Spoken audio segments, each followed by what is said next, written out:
Simon is the Executive Director of the St James Ethics Centre, which is an independent, not-for-profit organisation operating in Australia and abroad.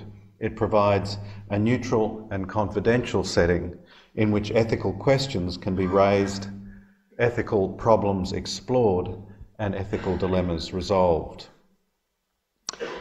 Simon spent 5 years studying and working as a member of Magdalen College, Cambridge. He was inaugural president of the Australian Association for Professional and Applied Ethics and is a director of a number of companies. He is a fellow of the World Economic Forum and a member of its Global Agenda Council. Ladies and gentlemen, can you please join me in welcoming Simon Longstaff.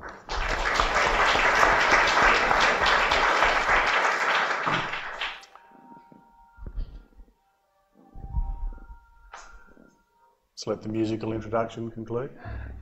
Well, good afternoon, everybody, and thank you, Michael, for your invitation to join you and your guests here today. It's a great privilege to contribute to discussion within the Lowy Institute, a much respected institution within Australia and an important contributor to our national debate. Earlier this year, the Lowy Institute published a document called Power and Choice. It looks at a range of strategic challenges, including different scenarios such as what happens with US primacy versus Chinese primacy.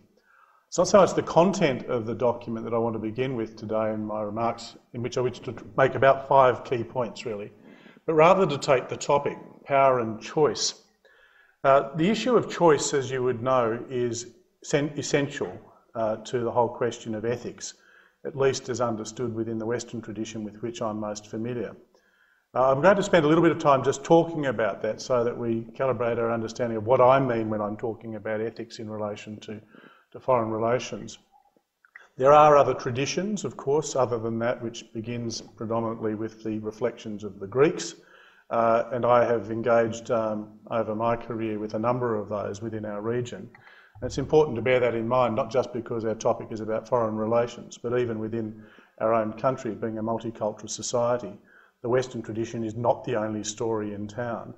But there are a number of points sufficient to assert that there are useful degrees of similarity in the way in which these questions are explored for me to really draw my primary focus from that Greek tradition. If you've studied any kind of ethics, even just a casual acquaintance with it, you will know that the core question which it seeks to answer is a practical question ascribed by Plato to Socrates, which is, what ought one to do? It's not what ought one to think or feel or muse about. It's very much oriented towards that question of how one ought to act. And it's just worth reflecting a little bit on that question to see 3 dimensions of it. The first of it is that in focusing on what one ought to do, it recognises that there's an immediacy to the dimension of our lives, the ethical dimension of our lives, in which life can press in, which requires us often to make decisions within an instant of being presented with the choice we have to make. So, for example, if there is a fire across the road from your house and there are 2 children trapped within that house, you don't convene a symposium on the front lawn for 3 weeks to think about what should you or shouldn't do. You recognise that you must decide now. Secondly, in posing the question the way it was posed, what ought one to do, the implication is that if you do decide that you ought to attempt to rescue those children, then you should do that. You don't just say, well, wasn't that a fascinating conversation, and then go back inside. You ought to be committed to action. Now, the next thing about this question is that it's imperial in its way. It doesn't reserve a particular area as being restricted for ethical deliberation. It doesn't say what ought one to do about, say, the use of embryos in embryonic stem cell research, or what ought one to do about the application of the death penalty in response to certain crimes. It asks what ought one to do in relation to all of the questions, all of the choices that you might face. So how you spend your money in a supermarket, and whether or not you choose to purchase dolphin-safe tuna or to purchase eggs from free-range chooks, that's an ethical question. If at the end of a busy day the phone rings or somebody comes in and says, look, so-and-so wants you, and you might be tempted to say, well, tell them I'm not here, that's an ethical question. Every choice, every decision, by definition, falls within the spectrum of this question. And the third thing is that in the English translation from the ancient Greek, it doesn't ask what ought I to do, or you to do, or we to do, or they to do. It uses that rather infrequently employed impersonal pronoun in English. What ought one to do? What ought any person in a relevantly similar circumstance do when faced with this choice? And clearly it's intended by that use of that impersonal pronoun to remove from us the possibility of saying, well, you ought to rescue the children and I'll stand and watch. It wants to remove the let out clause where you accept yourself from the application of whatever judgment applies after you've asked this question. Now, that's the core question then. What ought one to do? A practical question which takes account of the daily realities of life, which applies to all people in all circumstances, and will only allow exceptions to be made when you can find relatively significant differences between persons or classes of persons. And you can immediately see why, when it's phrased in those ways, that all questions in foreign relations must have an ethical dimension. Why it's always been part of the debate about what one does in foreign affairs.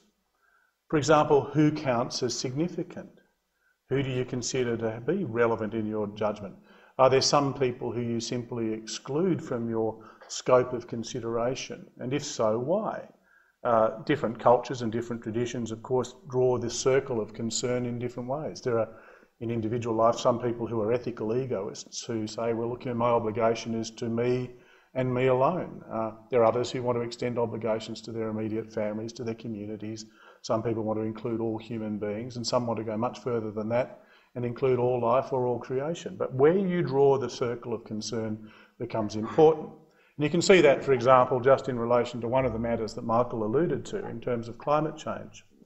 Do we, as significant polluters, do we recognise that there are some obligations that extend not just to those within our own community, but, for example, to the people in Pacific Islands who might very well be looking to Australia as a place of refuge should sea levels rise and they require another place to live as a matter of some urgent attention?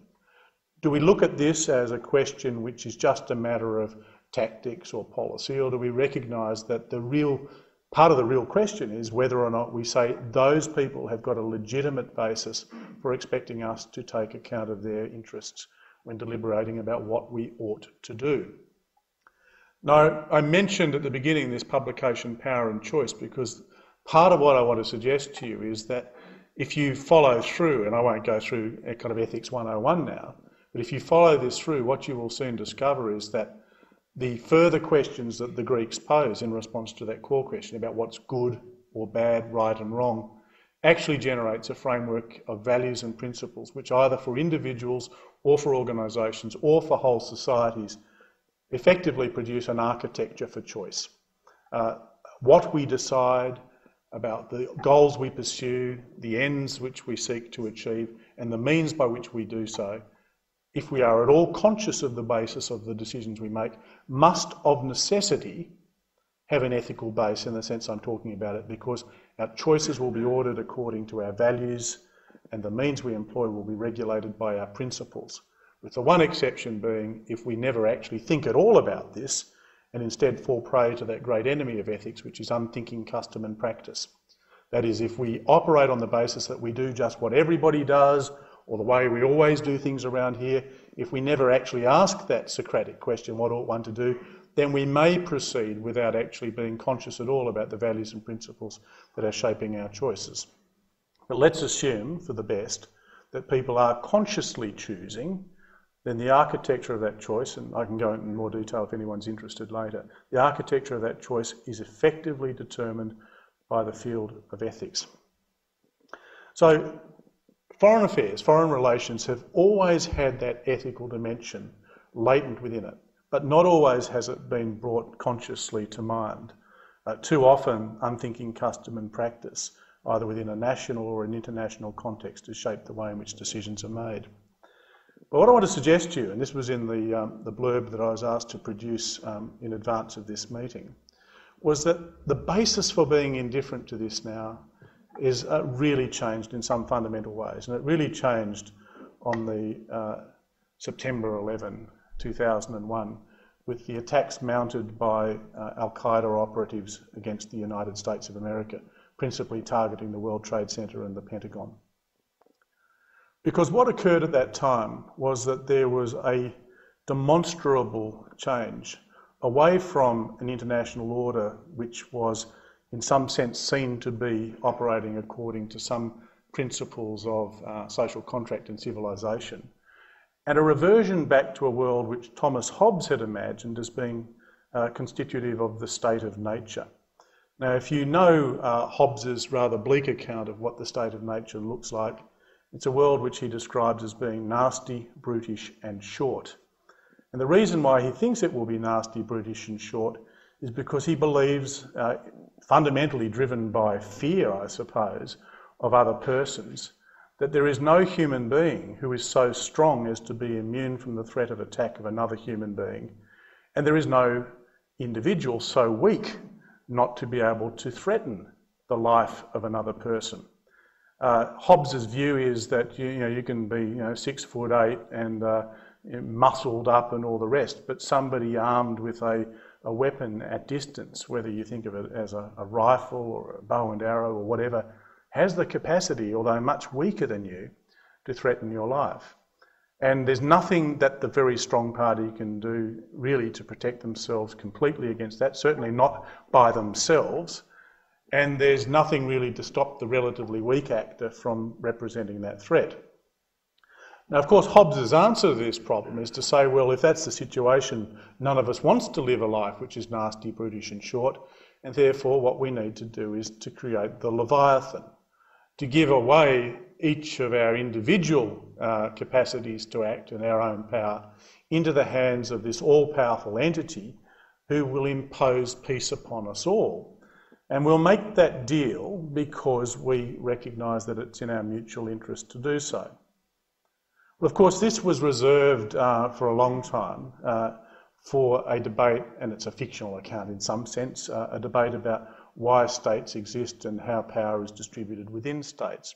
It wasn't applied to the international order because there was always a sense that there was some kind of balance that existed between states in their use of military power, and it was regulated by various conventions which were more or less successfully applied from time to time. Of course, what Al-Qaeda was able to demonstrate by its actions on September 11, 2001 was that there is now no state that is so powerful as to be immune from the attack of another actor, and that those actors need not even be states. There's really no actor so weak as not to be able to represent a mortal threat, even to a superpower like the United States.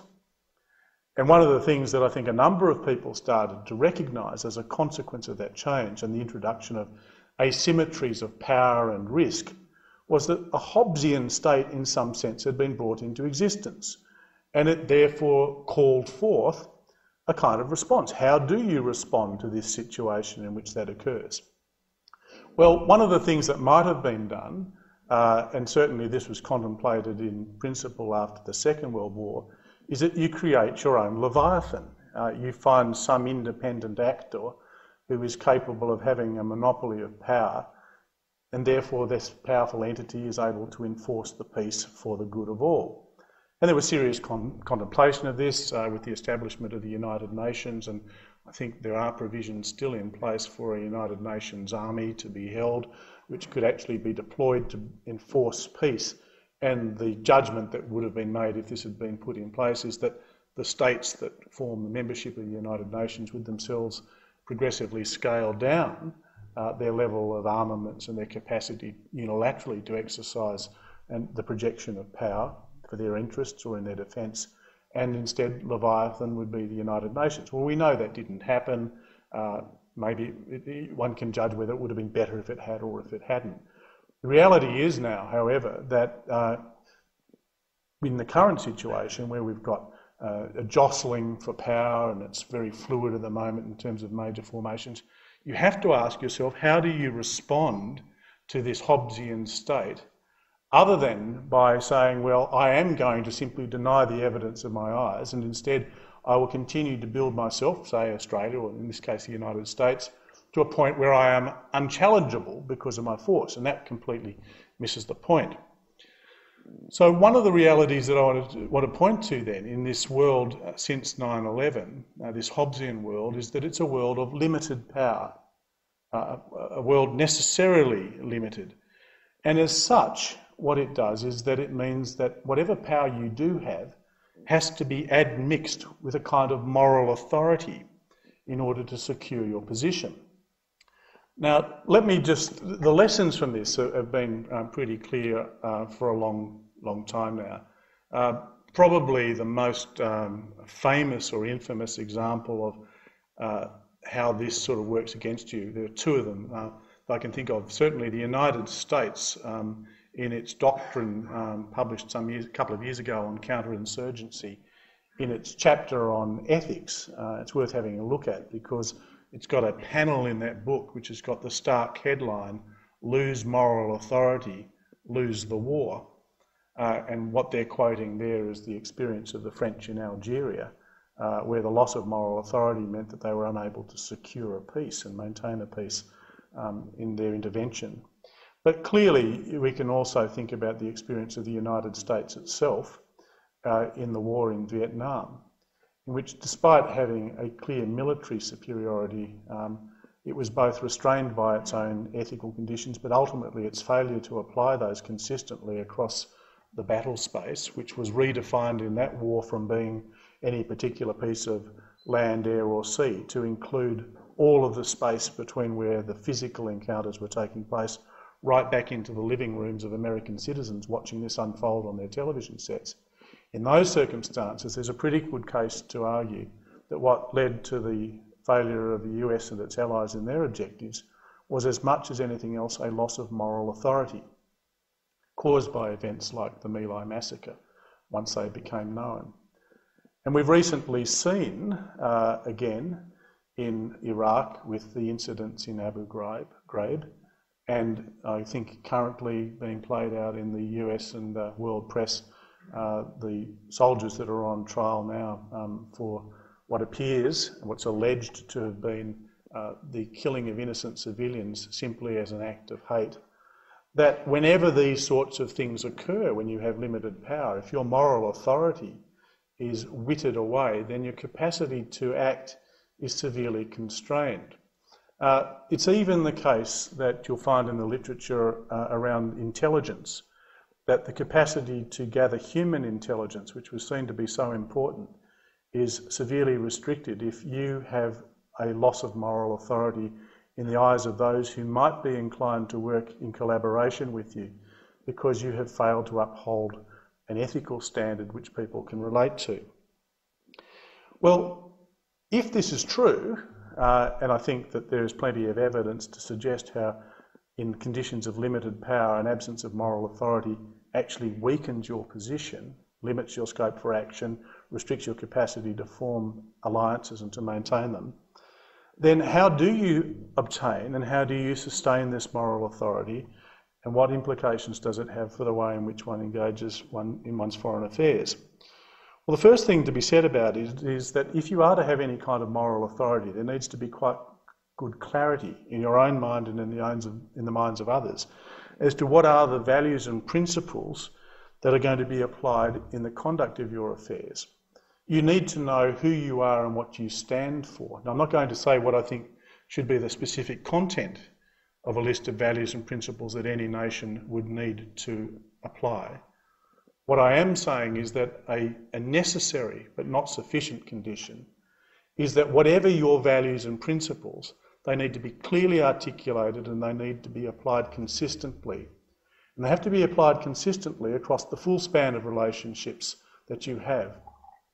Now, the reason why consistency and comprehensive application of your values and principles is so important is that in the current conditions, understandably, the world whether you look at domestic opinion or international opinion, is typically sceptical of any claim that an individual, an organisation or a nation would make about its ethical framework and how it's going to apply it. And if it's not just simply sceptical, in many cases it goes beyond that to be cynical. There's a great cynicism that has arisen.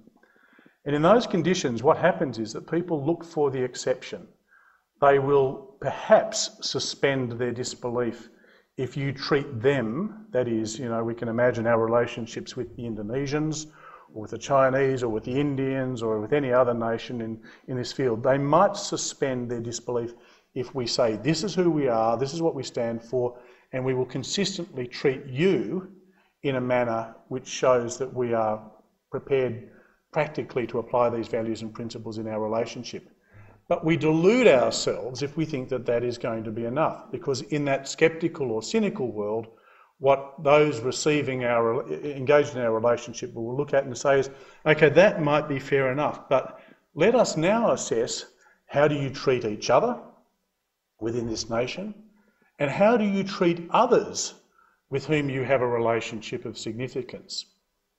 And it's at this point that often our own domestic policy, when it comes to things like Indigenous affairs, the treatment of people who are seeking asylum, has an implication much larger than we often recognise. Because those who look at Australia will say, if we see you treating people within your own sphere of influence or others who are evidently significant in their relationship with you in a manner that is inconsistent with what you have said your values and principles are, then we will conclude that your treatment of us is just a bit of spin, is just something that you are doing to secure your own advantage, to lull us into a false set of beliefs about what you are really like for your own purposes. Now, the challenge that this gives rise to then for those who want to be effective in the application of foreign affairs is that we need to be able to apply these values and principles right across the board. Even what seems to us to be the least significant relationship in our own eyes may nonetheless be taken as a very significant point of contact by those who observe our conduct, and by itself is capable of undermining our credibility. As I say, it extends not just in terms of our dealings with those offshore, even the application of domestic policy will have foreign implications in foreign affairs, because people will be looking for the level of inconsistency as the proof of our lack of sincerity. So moral authority is important in conditions of limited power. It provides the basis on which we can operate without resorting to Leviathan, but it brings about a large degree of difficulty in terms of how we actually obtain and secure it unless we are prepared to be consistent.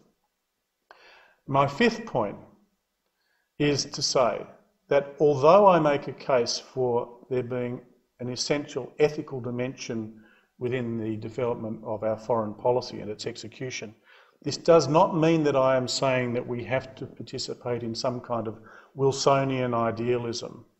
It doesn't follow from this that the project of the realists in foreign affairs is something which ought to be condemned.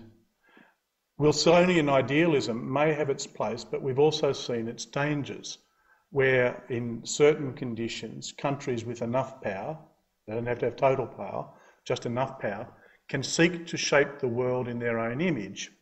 They can have a kind of idealistic imperial twinge, which they start to impose in the way they conduct their affairs. And there's enough evidence to see that even if well-intended, and often it's not, it's masquerading as something else, but even if it is well-intended, it can have disastrous consequences, usually disastrous unintended consequences.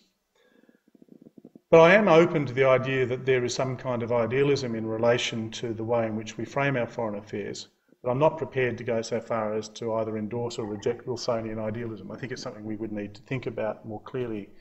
But if you are tending towards the realist perspective, what this does suggest is that realism needs to be tempered in a very important way, and in a way that might be slightly counterintuitive. Because even if you are acting in your own national interests, even if you are pursuing self-interests, it may be that the only way you secure the benefits from doing so is if you actually do something quite contrary to the instinct that might flow from that. and that is that you take seriously, not just tactically, but seriously, the interests of others, because only by doing so will you actually secure the benefit that you seek for yourself. Now, let me just unpack this a bit. In the area of, say, for example, corporations and their actions, there is a lot of evidence stemming from the late 1980s and right through till today to show that corporations that are ethical, that have got a good set of values and principles which they consistently apply across relationships in a way that I've described for nations, that they actually prosper. There's plenty of statistical evidence from the markets to show that objectively they do better off. And so it's spawned a view that good ethics are good business. Now, the evidence is there to show that this is probably true, and I won't go into the reasons why, but what this actually reveals is a half-truth. It's only half true, because the other part of the truth is that if you do it for the dividend, you don't get the dividend. All of this is about how you build and maintain trust and get the benefits of that, lower transaction costs internally, a whole lot of other things. But if the only basis on which you are perceived to act on is through self-interest, that is to increase your profits or the dividend or whatever, then people won't trust you, because they would ask you, well, if you can find a way to fake your commitments to increase your profits a little bit more, would you be committed to doing that? And the answer would be on that basis, yes, I would. And if you could find a way to take advantage of us and not get caught in doing that, and you could actually increase your dividends a bit more, would you do that? The answer would be yes, I would do that. And progressively, the more that people unpacked the idea that you were doing this simply because it was in your own interest, so the index of trust would progressively reduce, and the benefits that you might have secured will be lost to you. Another way of thinking about this, and again it's a slightly unusual way to put it, is to say that if I asked any of you, why is something like murder wrong, you wouldn't say to me that murder is wrong because the police will come after you, you'll be prosecuted and jailed. You would say to me that murder is wrong because it's a violation of a moral right to life, but you can reasonably rely on these penalties flowing from your action. But that's not what makes it wrong. We'll turn that around the other way and ask, why is an ethical foreign policy right? It's not right because it's going to secure the benefits that come about when you have limited power in an asymmetric world, but you can reasonably rely upon those benefits as flowing to you. But it's not what makes it right. What you've got to do, if you're going to be successful in the ethical dimension in foreign relations, is to find something you believe in for its own sake, and something which takes seriously the kinds of claims that other people make about their society and the good that they seek to pursue. And it's only if you engage on that basis that you can actually then harvest the benefits that you need to harvest in this asymmetric world. And that's why, for example, the exercise of soft power becomes so important. It's why the kind of track 2 diplomacy that Australia at its best is participating in quite subtle and sophisticated ways offshore, where we don't necessarily lead in and stomp around, but instead we play a more marginal but effective role, is very important, because it's about those with whom we deal understanding that we have a capacity to take their interests seriously, that we can look at their values and principles and not seek just to change it, but to engage in a truly engaged fashion. And that's what will build the basis for trust, and I confidently believe will secure long-term benefits for a nation like Australia, but that's not why we will do it. And if we only do it for that reason, then we won't actually secure the benefits, which is the tempering effect on the realist's judgment. So that's where I'm going to pause at this point. Hopefully I've provided you with a broad outline, which is that ethics has always been important in foreign affairs because of its general questions, but also because of particular issues about who we include and who we exclude and the basis for doing so. That we are now in a new kind of world. We have been for some time now, for almost a decade, since the Al-Qaeda attacks, in which it's more like a Hobbesian world, but we don't have Leviathan available to us, so it's about asymmetric power and limited power, which can only be activated effectively and relied upon with moral authority conjoined with it, admixed with it. that depends on us being clear for ourselves in terms of our values and principles and consistently applying them across all relationships, because people will be testing our resolve and our sincerity. And finally, that if we are going to be able to harvest the benefits that can accrue to us from this, then we must temper the realist judgment by seriously taking into account the interests of others with whom we deal, not as a tactic, but as a genuine form of engagement. Thanks.